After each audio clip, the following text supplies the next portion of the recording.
के सिलसिले को आगे बढ़ाते हुए रुख करेंगे साहिवाल का, जहां से रिपोर्ट कर रहे हैं हमारे bureau chief Imtiaz advocate. Sahiwal पेशी पर आए हुए मुद्दई ने मुखालिफिन पर फायरिंग कर दी, जिससे लेडी कांस्टेबल समेत 2 खवातीन जख्मी। फायरिंग करने वाले शख्स को वकला ने पकड़ लिया। फायरिंग करने वाले शख्स की शिनाख्त सिकंदर खान के नाम से हुई है। मुलजिम ने मुकदमा कत्ल की पेशी पर आई हुई भाभी और भतीजी को कत्ल करने की गर्ज से गोलियां चलाई। पुलिस कांस्टेबल समेत दोनों खवातीन को डिस्ट्रिक्ट हेडक्वार्टर अस्पताल मुंतकिल कर दिया गया।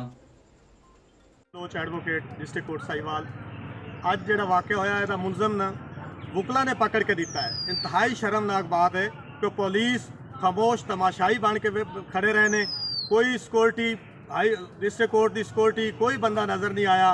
सिक्योरिटी इंचार्ज एयर कंडीशन कमरे बैठा आराम फरमा रहा है तो वकला ने पिस्टल भी पकड़िया वो कोलू पकड़ के पुलिस के हवाले किया है। इस टाइम अद्धे घंटे तो बाद सिक्योरिटी इंचार्ज आके पूछता है जी की वाक़ होया, वकला को पूछ रहा है कि की वाक़ होया। इंतहाई शर्मनाक बात।